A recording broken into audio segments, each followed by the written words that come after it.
하나님께서 저희에게 주시는 말씀 욥기 42장 5절에서 6절입니다. 내가 주께 대하여 귀로만 듣기만 하였사오나 이제는 눈으로 주를 배옵나이다. 그러므로 내가 스스로 거두어 드리고 티끌과 제 가운데서 회개하나이다. 아멘. 고난의 영성이라는 제목으로 홍순원 목사님 말씀 전해주시겠습니다. 할렐루야. 주님의 예비하신 은혜와 평강이 여러분에게 충만하시기를 간절히 축원합니다. 사순절 기간인데 또 여러분에게 이제 오랜만에 첫 설교를 하는데 이게 고난에 대해서 설교하는 것이 조금 저도 부담스럽고 여러분도 좀 부담스러울 거예요. 편안할 때 고난 얘기 들으면 좀 큰 부담이 없는데 그러지 않아도 살기 힘든 세상에 이게 고난의 시기, 코로나 때문에 다들 우울한데 또 고난 얘기하면 좀 듣기 싫으실 수도 있을 겁니다, 여러분이 아마. 그래서 그런데 어쩔 수가 없어요. 지금이 사순절 기간, 고난 기간이기 때문에 고난에 대해서 한 번은 또 우리가 얘기를 묵상을 하고 넘어가야 될 것 같고, 그리고 우리가 고난은 참 듣기 좋은 얘기는 아닌데 피할 수는 또 없어요. 참 우리의 현실이죠. 고난 없는 삶은 살고 싶은데 고난은 늘 우리 가까이에 있다고 하는 거, 우리의 현실입니다. 또 하나님께서 살아계셔서 모든 고난을 다 없애주시면 참 좋을 텐데 주님께서 오시는 그날까지 고난을 남겨두셨다고 하는 거, 그것도 좀 하나님의 섭리고, 그래서 이 시간 욥기를 통해서 이 고난의 의미와 그 고난의 영성에 대해서 한번 묵상해 보려고 합니다. 지금이 사순절인데 사순절은 40일 동안 그 주님의 고난을 그냥 기념하는 게 아니라 우리가 그 안으로 들어가는 기간이죠. 40일 동안을 금식하는 기간입니다. 최초의 초대교회 사순절이 시작되었을 때는 이제 수요일부터 시작되죠. 애쉬스 웬스데이라고 하는데 죄의 수요일이라고 그러잖아요. 이 죄. 여러분, 죄가 상징하는 게 뭡니까? 성경에 보면 구약에 이 죄가 의미하는 게 있죠. 깨끗한 거예요. 순결하고 정화작용을 하죠. 죄를 뿌린다는 것은 어떤 것을 소독하는 거잖아요. 그 죄에다 물을 타서 이제 우리 여러분 잘 아시는 양잿물, 죄를 가지고 만드는 거지. 그 죄라고 하는 것은 성결케 하고 순화시키고 정화시키고 소독시키는, 단지 우리의 몸을 그렇게 하는 것으로 끝나는 게 아니라 우리의 영혼을 소독하는 거죠. 회개하는 기간입니다. 40일 동안을 회개하면서 금식했던 기간이 사순절인데 우리도 모르는 사이에 이제 그게 점점 의미가 퇴색해 가는 거죠. 그 결정적인 계기가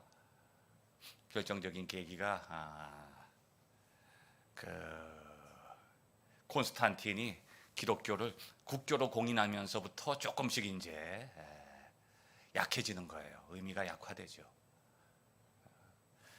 기독교 역사를 보면 언제 이렇게 교회가 부흥됐는가를 가만히 보면 이상하게 태평성대를 누릴 때 부흥되지 않습니다. 거의 100%예요. 이건 틀림없어요. 환난과 위기와 역경과 고난의 시기에 기독교는 엄청나게 부흥돼요. 그게 바로 초대교회 때 박해의 시기죠. 박해의 시기. 많은 그리스도인들이 화형대 앞에 섰고 사자의 밥이 됐어요. 근데 그 시기에 기독교가 망해버린 것이 아니라 기독교가 엄청나게 부흥이 되죠. 그런데 이상하게 땅 위로 올라와서 국교로 인정받고 면류관을 쓰고 아주 그냥 비단 옷을 입고 아주 평안한 시기를 맞이할 때부터 기독교가 또 약해지기 시작하죠. 콘스탄틴 이후에 이제 사제들이 결정을 하는 거예요. 야, 이거 사순절 40일 금식하기 좀 힘들다. 이거 우리 한 열흘로 줄이자.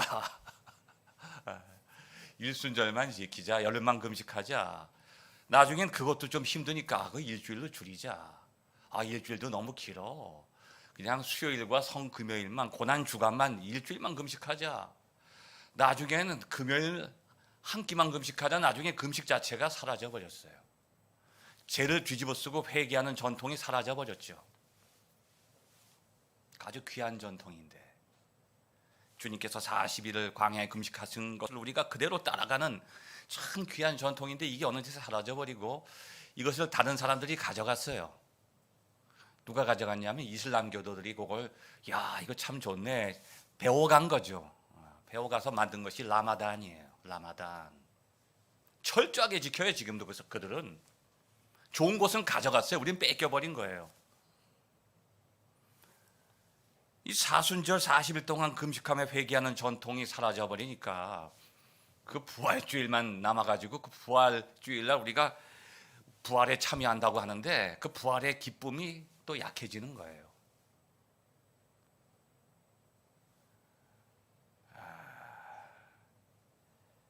이 기독교가 부흥된다고 하는 것은 절대로 편안한 시기에 부흥되지 않거든요. 지금부터 한 30년이 넘 89년도 제가 독일 갔을 때 그 사순절 기간이었어요. 어떤 그 수의사가 독일 의사가 이제 산책을 가다 보니까 개울가에 수달 2마리가 있는 거예요.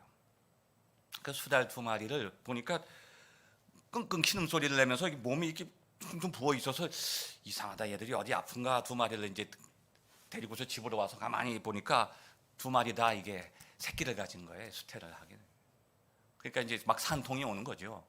그러니까 이 수의사가 좀 불쌍해가지고 한 마리에게 이제 진통 주사를 놔서 무통분만을 시키려고 하고 또 한 마리도 주사를 놓으려고 하다가 문득 생각나는 게 이거 혹시 내가 이거 이 수달에게는 이걸 안 해봤는데 혹시 부작용이 있으면 어떻게 하지? 그리고 한 마리는 그냥 놔둔 거예요. 근데 몇 시간이 지난 다음에 이제 진통 주사를 맞은 수달이 통증을 잊어버리고 편안하게 있다가 그냥 새끼를 쑥 낳는데 이 수달이 자기 새끼를 쳐다보더니 별로 반응을 하지 않아요. 물끄러미 쳐다보는 거예요. 자기 새끼인 줄 몰라보는 거예요.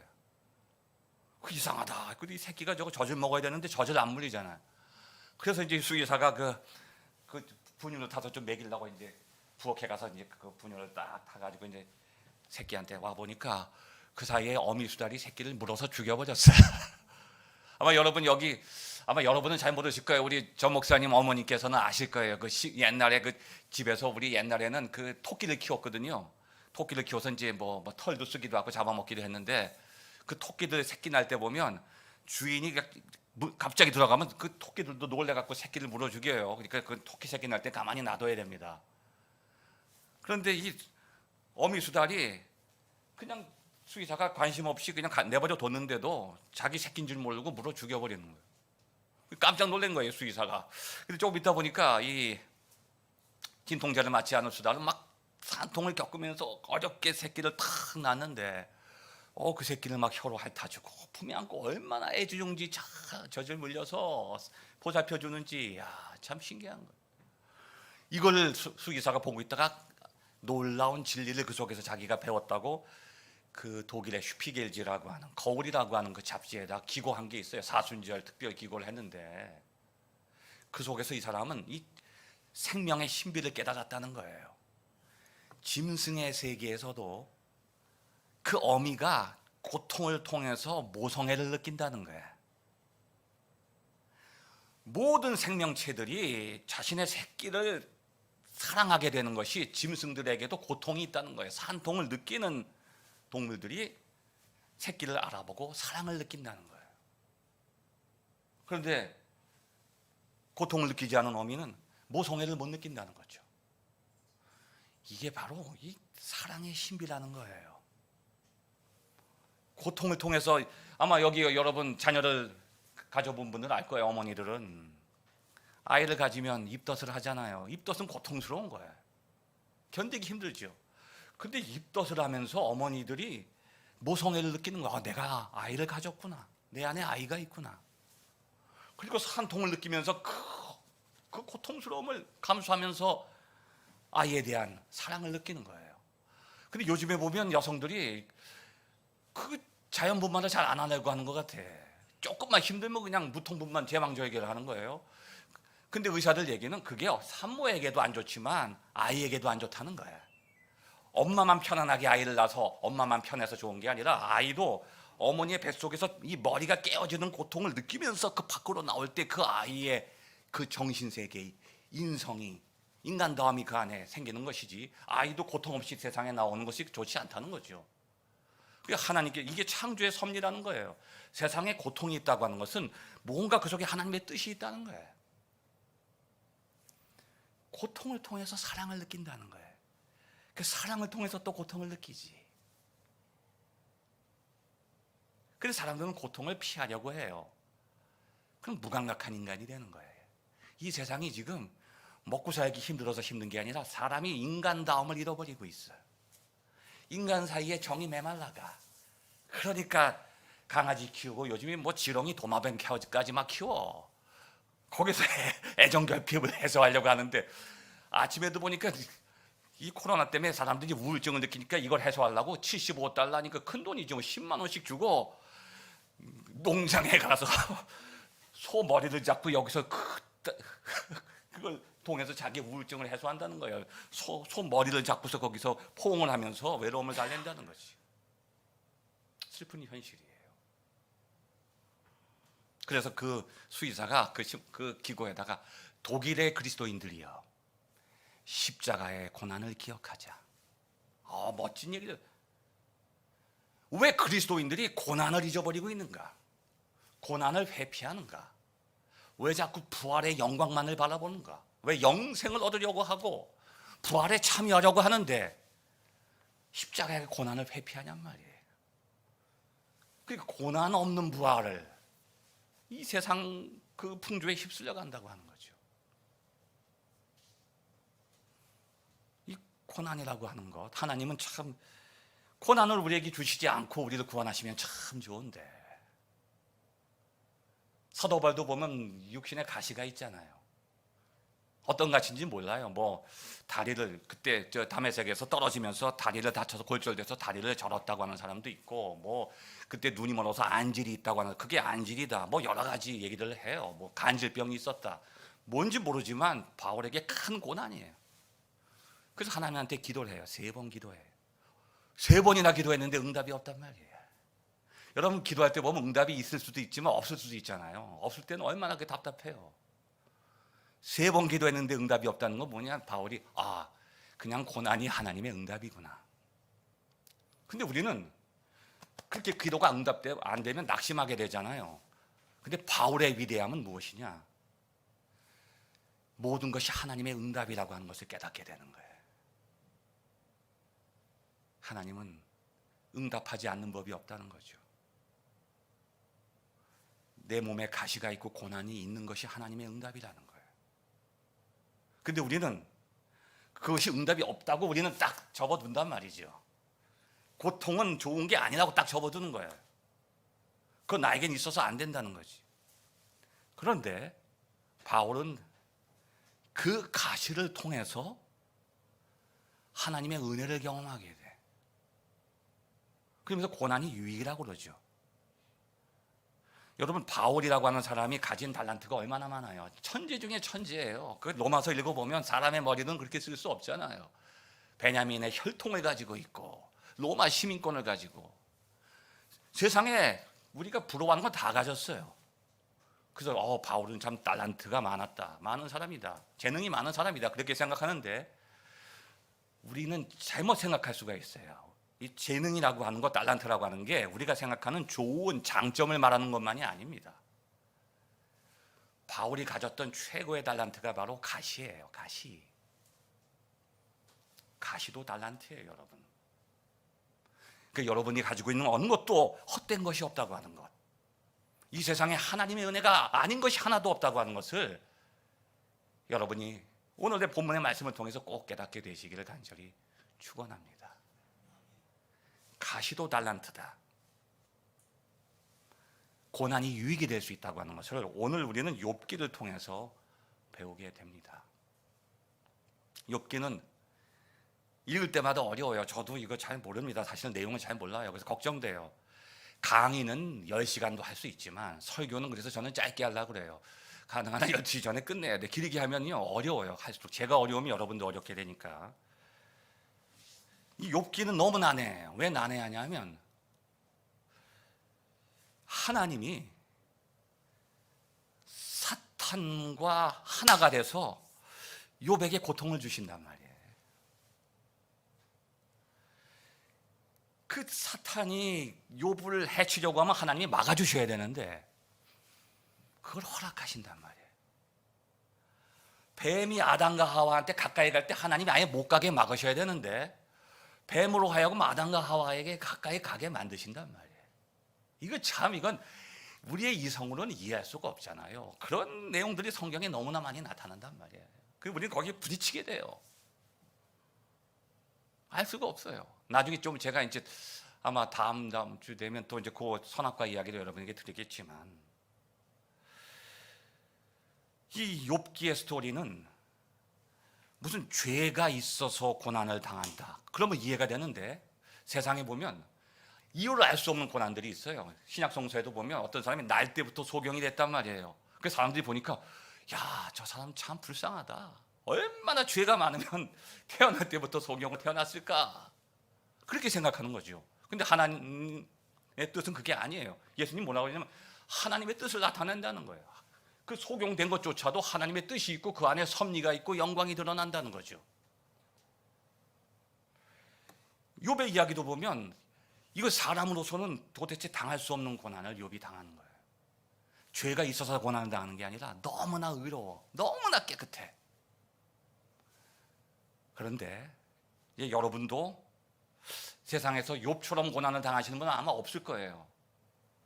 근데 아마 여러분도 세상에서 고난을 당하시게 될 겁니다. 그런데 고난이라고 하는 게 두 종류가 있어요. 내가 잘못해서 나의 실수, 나의 죄 때문에 당하는 고난도 있지만 어떤 경우에는 전혀 이유를 알 수 없는 고난을 욥처럼 당할 수가 있습니다. 그런데 성경을 가만히 읽어보면 그 고난도 이유가 있어요. 이 사탄이라고 하는 존재는 우리 인간보다 지혜롭습니다. 그래서 사탄을 이길 수가 없다는 거예요. 예수님께서도 너희들이 시험에 들지 않게 기도하라. 왜냐하면 모든 인간은 시험을 들 수밖에 없어요. 시험을 이기는 인간은 없거든요. 사탄이 오면 백발백중 넘어지게 돼 있거든요. 그런데 유일한 길은 뭐냐? 시험을 이기신 주님을 의지할 때 그 시험을 이길 수 있다는 거예요. 그게 히브리서에 나와요. 몸소 시험을 당하셨은즉 시험 당하는 자를 능히 도우시느니라. 그래서 우리가 기도할 때마다 시험에 들게 하지 마옵시고 기도하는 거예요. 사탄은 누구를 시험하냐 하면 하나님의 자녀를 시험해요. 세상에 하나님을 떠나서 죄 가운데 빠져 있고 사탄과 짝하는 사람들을 시험하지 않습니다. 왜냐하면 그 사람들은 이미 사탄의 시험에 넘어져서 사탄의 조종을 받는 사람들이에요. 사탄의 품 안에 있는 사람들이죠. 여러분, 사탄도 의리가 있어요. 뭐 조폭 이상이에요. 아무나, 사탄은 아무나. 자기 자식은 사탄도요 지켜요. 자기를 떠나지 않게 지켜줘요. 그러면 자식들도 사탄을 지켜요. 안 떠나요. 죄를 지라고 안 그러도 알아서 지어요. 처음에 사람들 죄를 질 때 보면 이게 죄인가 봐. 죄의식을 느끼면서 죄를 짓죠. 근데 나중에는 죄에 익숙해지면 그 죄가 죄인지도 모르고 나중에는 더 나가면 사이코패스처럼 죄를 즐거워해요. 죄를 즐기게 돼요. 죄도 점점 장성해서 열매를 맺어요. 사탄은 자기 품에 있는 사람은 건드리지 않아요. 누굴 건드리느냐? 하나님의 자녀들, 순결하고 깨끗한 사람들, 거듭난 사람들을 넘어뜨리려고 하는 거예요. 그래서 아담과 하와가 깨끗할 때 뱀이 찾아오게 되는 거예요. 아브라함의 믿음이 온전할 때 시험이 다가오게 돼요. 예수님이 하나님의 뜻을 전하려고 할 때 40일 금식하자마자 사탄이 와서 시험해요. 이게 무슨 얘기냐? 여러분이 세상에서 고난을 당할 때 여러분이 주님의 자녀이기 때문에 당하는 고난이 있다는 거죠. 다시 말하면 여러분이 주님의 자녀라고 한다면 반드시 시험이 있고 고난이 있다는 거예요. 피할 수가 없어요. 왜? 사탄이 찾아오거든. 그 많은 사람 중에 하필이면 욥을 시험하려고 하는 거지 아무나 시험하지 않아요. 사탄은 가장 의롭고 깨끗하고 하나님이 가장 눈여겨보시는 그 사람을 사탄도 눈여겨보고 있어요. 그런데 하나님은 그 시험을 허락해요. 네가 그래, 그 대신 욥은 건드리지 마라. 근데 여러분, 차라리 욥을 건드리는 게 더 나을 수도 있어요. 여러분, 세상 살다 보면 죽을 만큼 힘들 때도 있지만 죽음보다 더 큰 고통을 살아서 경험할 수도 있어요. 차라리 죽는 게 나을 때도 있어요.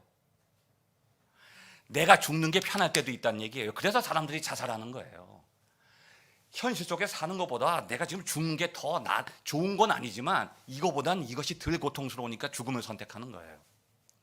그러니까 욥도 여기 보면 차라리 내가 어머니 배에서 태어나지 않는 것이 날 뻔했다. 그만큼 힘든 거야. 자기가 죽는 게 낫다는 거지. 왜냐하면 부모에게는 자기가 죽는 고통보다 더 큰 고통이 뭐냐면 자기 앞에서 자식의 죽음을 경험하는 거야. 이건 견딜 수가 없어요. 견딜 수가 없는 거예요.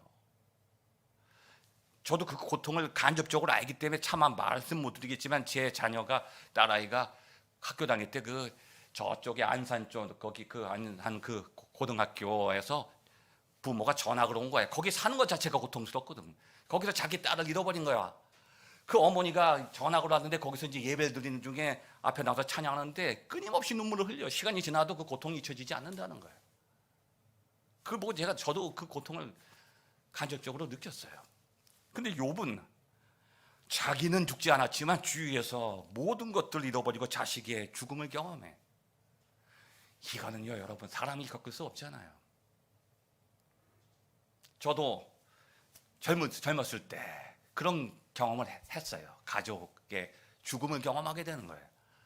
그러면요, 이게 하나님도 보이지가 않아. 오히려 하나님이 안 계시는 게 더 나아. 하나님이 안 계시면 내가 팔자가 이렇구나 체념해 버리지. 근데 하나님이 살아 계시는데 이걸 당한다는 것은 이거 더 고통스러운 거예요. 더군다나 욥은 내가 의롭기 때문에 고통당한다. 근데 더 무서운 거는 이제 마지막에 위로자가 한 명 있어야 돼. 누구예요? 와이프가 있단 말이죠. 와이프가 와서 이제 위로해 줘야 돼. 여보, 이제 우리 둘밖에 안 남았으니 우리 손잡고 위로하면서 하나님 바라보고 삽시다. 그러면 욥이 위로가 될 텐데 마지막 결정타를 날리는 거야. 그 부인이 와가지고. 그러니까 와이프를 잘 만나야 돼요. 그러니까 홀로 아까도 어느 분이 말씀하시는데 홀로 사는 게 나을 때도 있어요. 이게 잘못 만났다가는 이게 위로하는 게 아니라 그 욥의 부인이 와서 하는 얘기가 당신이 그렇게 사랑하고 경외하는 하나님을 저주하고 죽어라. 이게 뭡니까, 여러분? 지금 온몸에 상처가 막 두드러기가 나 뭐 피부병이 나서 이거 기왓장으로 긁고 있는데 여러분 그런 거 보셨어요? 저는 어릴 때 그 귀신 들린 사람인데 요즘에 그런 사람 많이 안 보이더라. 그때 이상하게 성령이 역사할 때는 귀신도 많이 역사하는지 제 어릴 때 그렇게 많았어요. 하여튼 제 옆에 자고 있어요. 자는데 이 사람이 깨보니까 자신의 몸에 이 살껍질을 자기가 벗겨. 근데 고통을 못 느껴. 온몸이 피투성이가 되는 이거 벗기는 거야. 그런 온몸이 욥이 그런 고통을 느끼고 있는데 부인이 와가지고 상처에다 소금을 바르는 거야. 당신 하나님 저주하고 죽으래요. 이런 처절한 고통 속에 또 친구들이 찾아와서 또 고통을 주냐. 그 세 친구가 와가지고 야, 너 고통당하는 거 보니까 죄가 있는 거야. 어떻게 죄 없이 고통당하냐. 욥을 더 괴롭히는 거예요. 이제 욥의 마음도 흔들리기 시작합니다. 욥이 처음에 고통당했을 때는 저 1장 그 하반절 보면 내가 모태에서 적신을 놓았은즉 또한 적신이 그리로 돌아갈지라. 야, 이건 사람이 아니에요, 여러분. 사람이 아니에요. 모든 거 다 잃어버리고 고통 속에서 외치는 얘기가 원망하는 게 아니라 내가 모태에서 적신을 놓았은즉 알몸으로 왔기 때문에 알몸으로 돌아간다. 더 무서운 얘기는 뭐냐면 주신 자도 여호와시요 취하신 자도 여호와시니. 야, 진짜 욥은요. 이거 저는 이 사람이 신인가? 하나님께 받았을 땐 다 감사하게 되잖아요. 하나님이 주신 걸 아는데 어떻게 기쁘고 축복을 누리는데 어떻게 하나님께 감사 안 하겠어요? 이거 누구나 다예요. 이건 예수 안 믿는 사람도 합니다. 자기가 잘 될 때는. 근데 다 뺏긴 때 감사한다. 이건 보통 사람이 아니거든요.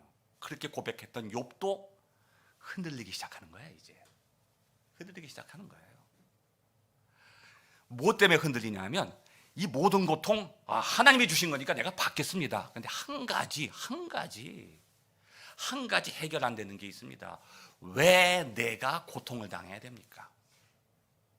도대체 내가 고통당하는 이유가 뭡니까? 여러분, 사람들이 자기가 잘못한 걸 알면요, 맞아도 좀 덜 아파요. 여러분 어릴 때 많이 맞아보셨을 거예요. 아마 지금 맞는 분은 안 계시겠지만 어릴 때 내가 무슨 잘못했을 때 엄마한테 얻어맞으면 좀 덜 아파요. 올 것이 왔구나 그러는 거지. 올 것이 온 거지. 그런데 동생이 엄마 화장품을 깨버리고 도망갔어요. 동생은 도망갔어. 난 학교 갔다 돌아왔는데 그냥 얻어맞는 거야. 말할 기회도 없어. 그냥 주먹이 날라오고 막 몽둥이 날라오면 그때는 아파서 오는 게 아니에요. 서러워서 오는 거란 말이에요. 서러워서 온다고. 마음의 고통이 큰 거야. 몸의 고통도 크지만 욥은 서러운 거야. 다 참아낼 수 있는데 도대체 내가 왜 고통당해야 되는 거야? 그런데 바로 그때 이 본문에 보면 이제 욥기가 마지막 클라이막스로 가는 거야. 하나님이 나타나세요. 하나님이 직접 욥 앞에 딱 서셔서 말씀을 하시는 거예요. 무슨 말씀을 하시냐면, 욥아, 너 그렇게 억울하니? 그래. 그렇게 억울하면 한번 내 말에 대답을 해봐. 내가 천지를 창조할 때 너 어디 갔었어? 야, 이 대답이 안 나오는 거야. 내가 천지 창조할 때 너 어디 있었냔 말이에요. 내가 바람 소리로 운행할 때 너 뭐 하고 있었냔 말이에요. 할 말이 없어. 할 말이 없는 거예요. 창조주 하나님의 절대적인 주권 앞에 설 때 인간은 할 말이 없는 거예요. 네가 나보다 먼저 있었냔 말이야. 네가 너를 창조했냔 말이지. 내가 너를 창조했단 말이야. 그 앞에 욥이 탁 자신의 모든 것이 무너지는 거예요. 철저하게 무너지죠. 그리고 오늘 고백한 것이 바로 여기, 내가 죽게 대하여 귀로만 들었다는 거예요. 지금까지 자기가 그렇게 의로운 줄 알았더니 의롭지 않았다는 거예요. 교만했다는 거야. 왜 교만했냐? 하나님, 나 죄 없어요. 나 의로운 사람이에요. 나 정도면 의롭지 않아요. 그러한 자기 의식이 꽉 사로잡혀 있는 거예요. 그러니까 하나님을 자기가 안다고 생각했는데, 누구보다 하나님을 안다고 생각했는데 욥이 자기 보니 하나님을 모르고 살았다는 거예요. 하나님을 모르고 살았던 거예요. 그런데 하나님 앞에 딱 자기가 서게 되니까 그 말씀을 듣고 보니까 이제서야 내가 나는 하나님 앞에 죄인이구나. 내가 아무리 의로울지라도 하나님 앞에 내가 의롭다고 내가 왜 고통당하나요? 하나님 앞에 내가 말할 존재가 아니구나. 나는 연약한 피조물이구나. 이걸 깨닫는 순간 욥이 죄를 뒤집어 쓰고 회개하는 거예요. 이 놀라운 이야기예요. 욥 같은 의인일지라도 하나님 앞에서는 설 수 없는 죄인이라고 하는 거지. 그래서 이 놀라운, 그리고서 하나님이 욥을 붙드시더니 갑절로 축복하시기 시작하는 거예요. 야, 하나님이 욥을 얼마나 사랑하시면 욥을 급기야는 진정한 의로운 사람으로 변화시키는 이야기가 바로 욥의 이야기라고 하는 거죠. 그래서 우리는 이 욥의 이야기를 통해서 여러분 자신의 삶의 이야기를 발견할 수가 있어요. 여러분 세상 살다 보면 원치 않는 고난을 당할 때가 많이 있어요. 마음먹은 대로 안 돼요. 나는 행복하고 편안한 삶을 살기를 원하는데 마음먹은 대로 원치 않는 고통과 불행은 잘 찾아오는데 원하는 행복은 잘 안 찾아와요. 그런데 여러분, 성경에 보면 고난이 없는 것이 축복이란 말은 어디에도 나와 있지 않아요. 산상설교에도 보면, 여러분 산상설교 읽어보시면 마음이 편안해집니까? 저는 좀 읽기가 꺼려져요. 저 읽고 싶지 않아요, 사실은. 왜냐하면 그 말 자체가 별로 기분 좋은 얘기가 아니에요. 뭐라고 그래요, 예수님께서? 심령이 가난한 자는 복이 있대. 나 가난한 거 싫거든요. 배고픈 것보단 배부른 게 나아요. 아니 세상에서도 찌들게 가난한데 교회 나왔더니 또 10년까지 가난하래. 아니 육신도 가난한데 10년까지 가난하면 뭘 의지해서 삽니까, 여러분? 좀 이따 보니까 또 애통하는 자는 복이 있나네. 어제까지 울었는데 날마다 울 일이 많은데 또 울래. 또 뭐 의에 줄이고 핍박을, 아니 의에 줄인다는 게 뭐예요? 지금 내가 불이함을 느끼고 있다는 거야. 의에 줄인다는 건 뭐냐면 세상에 의가 없구나. 내가 불의한 현실 속에서 괴로움을 당하고 있는 거예요. 억울한 거지. 근데 그게 무슨 복이라는 거예요. 그 예수님께서 하신 말씀은 도대체 내가 원하는 축복과는 거리가 먼 것처럼 느껴진다는 거예요. 그런데 여러분, 편안할 때 누리는 평안함은 나중엔 무감각해지는 거예요. 그런데 폭풍 속에서 이게 두 가지 감성이 같이 겹쳐지는 거야. 폭풍이 불고 있는데 마음이 평안해. 예수님 거기서 주무시고 계셔. 여러분, 그 고난 속에서 하박국 선지자가 외양간에 소가 없을지라도 여호와를 기뻐. 여러분, 그 기쁨은요 없어지질 않아요. 소가 많을 때 기쁨은 소가 사라지면 슬픔으로 바뀌어진단 말이에요. 여러분 잘 생각해 보세요. 소가 많아서 기쁜 거는 소가 사라지면 안 기뻐요. 소가 많아서. 기쁨의 조건이 기쁨을 만드는 게 아니란 말이에요. 감사의 조건이 감사를 만들지 않아요. 근데 우리는 자꾸 조건을 찾는단 말이야. 믿음의 조건을 찾으려고 하고. 감사의 대상이신 하나님을 향해야 된단 말이야. 그러면 감사가 끊이지잖아요. 감사할 수 없을 때도 감사하게 돼. 여러분, 하박국의 고백이 우리의 고백이 돼야 돼. 왜? 하박국도 경험을 해본 거야. 외양간에 소가 넘칠 때는 하나님의 그 사랑과 은혜를 깨닫지 못했어. 하나님 사랑이신 걸 몰랐지. 근데 외양간에 소가 다 날아가고 가뭄이 들어서 이제 굶어 죽게 생겼을 때 그 빈 외양간에서 하나님을 만난 거야. 그래서 내가 외양간에 소가 없을지라도 하나님을 기뻐함을 거기서 배우게 된 거예요, 여러분. 하나님의 섭리는 여러분을 고난 없이 구원하시는 게 아니에요. 그렇다면 예수님이 십자가 질 필요도 없어요. 여러분도 십자가 질 필요가 없지. 그러나 누구든지 나를 따라오려거든 자기의 십자가를 짓고 나를 쫓아와. 그거 안 돼. 자기를 부인하라는 거예요. 고난 없이. 뭐 여러분 잘 아시는 얘기, no cross, no crown. 십자가 없으면 면류관 없어요. 근데요, 그 면류관이 가치가 있기 때문에 십자가도 가치가 있는 거예요.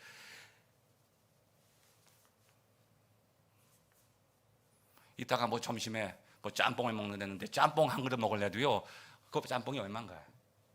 잘 몰라. 한 8,000원 하나? 짬뽕 한 그릇도 그냥 못 먹어요. 8,000원 줘야 돼요. 귀한 것일수록 공짜가 없어. 여러분이 밭에서 진주를 발견하면요, 진주만 달랑 잡으면 그건 도둑놈이에요. 진주만 달랑 잡을 수가 없어요. 모든 것을 팔아서 밭을 사야 돼. 부활의 영광이 큰 만큼 그 십자가의 고난의 깊이도 깊은 거예요. 이것을 내가 경험해야 그 영광을 얻게 된다는 거죠. 그래서 예수님께서 몸소 십자가의 길을 가시고 우리를 거기로 인도하시는 거예요. 여러분, 하나님은 고난 없이 우리를 구원하시는 게 아니라 고난을 통해서 구원하십니다. 그 고난의 통로를 통해서 구원하신다고 하는 거죠. 그 이야기를 우리는 욥을 통해서 오늘 배우게 되는 거예요. 그래서 여러분이 이제 앞으로 세상을 살게 되실 때 제가 놀라운 축복을 여러분 건강한 부귀장수를 누리시게 될 겁니다. 경제적으로 윤택해지고 많은 좋은 사람을 만나게 될 것인데 그런 축복들도 받게 될 거예요, 여러분. 근데 모두에게 똑같이 그렇게 되진 않아. 그러나 여러분 모두에게 주어진 축복이 뭐냐? 여러분의 가는 길에 그리스도께서 받으신 시험이 꼭 있다는 거죠. 그리스도인만이 그리스도가 당하는 시험에 참여할 수가 있어요. 왜? 사탄이 너희를 넘어뜨리는 게 아니야. 나를 미워하는 거야. 내가 너희를 세상에 보내는 것이 양을 이리 가운데 보내는 것이다. 그렇게 말씀하시는 거죠. 그러니까 여러분, 혹시 세상에서 여러분이 형통한 삶을 사시기를 저는 간절히 원하지만 혹시 시험이 왔을 때 너무 슬퍼하지 마세요. 그리고 시험에 등을 보이지 마시기 바랍니다. 반드시 고난은 피해서 해결되는 게 아니라 고난을 극복해야 돼. 싸워서 이겨야 돼. 그 사람은 절대로 넘어지지 않아요. 마지막으로 제가 그 코라손 아키노 여사, 지금 이제 뭐 나이 돌아가시진 않았지만 나이 꽤 들었죠. 오래전에 마르코스 이후에 그 자기 남편이 마르코스의 총에 죽었어요. 비행기에서 이제 망명 생활하다가 이제 대통령이 되려고 딱 내리기 전에 벌써 마르코스가 알고 비행기 안에서 암살했는데, 이 부인이 자기 남편을 몇십 년 만에 만나서 이제 상봉을 하려는데 비행기 안에서 그냥 허무하게 세상을 떠났어요. 이때 이 부인 코라손 아키노 대통령이 됐죠. 여사가 눈물을 흘리면서 고백한 게 있어요. 지금 내 앞에 거대한 폭풍이 다가오고 있습니다. 근데 나는 이 폭풍을 피하려고 하지 않겠습니다. 나는 폭풍 안으로 뚫고 들어갈 겁니다. 왜냐하면 그리스도께서 나와 함께 들어가시기 때문입니다.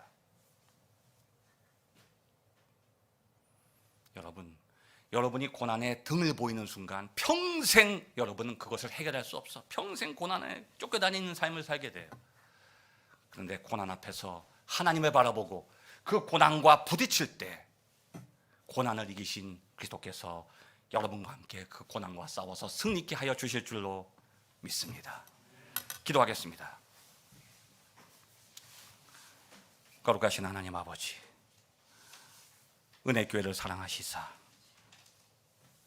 주님의 십자가의 보혈 그 공로 위에 이 몸된 제단을 세우시고 지금까지 인도하여 주심을 감사드립니다.